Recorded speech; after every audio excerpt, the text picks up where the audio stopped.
We're here with the A.I.I. tournament-winning head coach and Kat Ihlenburg. Coach, did these interviews get any old for you after 4 years in a row now? No, I'm not mad at these interviews. These are my favorite. I'll sit with you anytime, man. Sounds good to me. Let's talk about today first, and then we'll reminisce a little bit. Clearly a different team from yesterday to today. Is there something you said, a string you pulled? How do you get this team to turn around on in less than 24 hours? What I had to say to the team is not audience friendly. Fair enough. We just did not perform at the level of our capabilities yesterday, and any way I could describe that to them, I let them know that. And that's what you come here to be coached that way. You know how hard we work.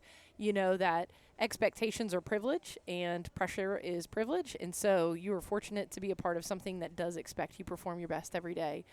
And so we have this motto, all gas, no brakes. And I said, y'all left a tank full of gas in that dugout today. And I don't know why, but I don't want any gas left in the tank tomorrow. And I'm positive they're going to go home and go to sleep because we were all out every pitch of this doubleheader, and it was awesome. I mean, plays being made defensively, performances inside the center circle, offensive explosions in championship Saturday. What's the moment for you that you knew we were going to turn the corner and not come away with one win in game number 6, but you felt good even in game number 7? I knew we were going to come away with game number 1 when they had runners on in the 4th, and they only got 1 run.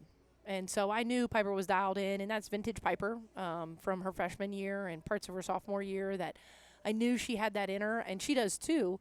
But you have to look at the team and what the team did behind her. So Holly Janko at shortstop. You know, you've got your outfielders making their catches and their plays. So a lot of different players really were behind her. And the dugout finally came together in the way that is important to our program. And I can't help, maybe from a distance, I don't know, was there a little bit of psychological warfare? Because even the starting lineup announced before the game, it's got Alexa Good as the pitcher, and then going into the bottom of the first, all of a sudden number 9 runs out there. Yeah. Is that a little bit of a strategy and a surprise attack? It's just me understanding how to utilize my lineup card. So the flex position is that for a reason. And so when I know I have an athlete like Piper, I know I have an athlete like Lex, and I want them both to be able to really command the zone. They both need to be in the lineup, but knowing Lex needed that little bit of push behind her today, it gave Piper an opportunity to start that first game. And our opponent there in County College goes with Lacey Cruz, who we had seen yesterday. It bought our offense enough at bat so we get 4 runs in the top of the 6th.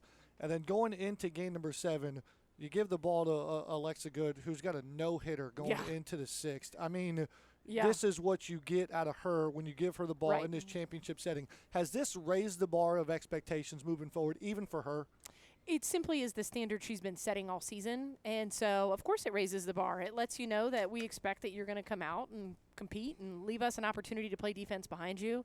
And it's why Piper was sitting in this chair today. I mean, she made 2 catches that were just rally killers, especially in the top of the 6th when they had one of their best hitters up and tipped her cap. They are a good swinging club. But for her to strike the side out looking for one of those innings means she was dialed in. And that's what she knows she's capable of. So it was pretty impressive for Alexa. This is the 5th A.I. championship in 8 years. Describe this field. Is this the toughest championship the Grizzlies have had? It is because it's this team. You know, it's a unique team. We're all battling the COVID mindset. We're all battling where are we at and what are the restrictions and can we give hugs? Can we give high fives? So, yeah, there's a little psychological warfare you play with yourself that it's okay to celebrate and scream and be happy, and here we are. You know, I joked to Holly really early in the season, there's no way we're getting to this point, and I can't wait to go down there and take the picture with her and apologize for stressing her out. So, yes, this one's extra special. The first one's unique because of how much we battled for it, but this one we really put our backs against the wall and just absolutely rose to the challenge. It was great. Will you remember this trophy as the team that got in a loser's bracket but battled their way out of it first time ever? Well, we lost to Ashford that year, you know, and so when we lose those games, what are you capable of? And can you come back in those situations? And we did. You know, and we did, and that's kind of been this team. We've given ourselves an opportunity all season long. And so even the 11 losses that are on the record, we still fought in those games. And you still go, man, if you'd had maybe one more inning, it's not how it works, but if you'd had that opportunity for a minute longer, what would you have done with it? And so we were able to dial in today and not worry about that. And so Sid P there dialed in at the end, a walk-off home run for a championship. And it's crazy now we've been at this for 9 years. That's the second time that's happened. I know. And Aubrey's was impressive, but my gosh, that ball, it ended up in the fire station driveway. Whoa. It ended up Breaking across news. Collinshill Road. I think it's Miss Susie at Yeah, the yeah, gate. yeah. She comes jogging on the field as we were handed the trophy with the ball, and she said, "I just ran across the street and got your ball." We're like, "Oh my gosh!"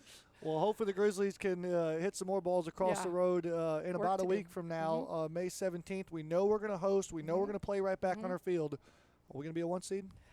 You know, we've done everything we need to secure that opportunity. Being ranked 8th in the nation right now, where we stand in the arc is internally within the A.I.I. We're in a very positive position, and we put a little statement together today with these 2 wins. So I feel good about our opportunity. Coach, it doesn't get old saying this, but congratulations. You're the 2021 A.I.I. champion. Pumping out champions, baby. That's Since what we do. 2012. That's right. It continues to grow here at GDC as the trophy case continues to fill here in Lawrenceville, Georgia at the Grizzly Softball Complex.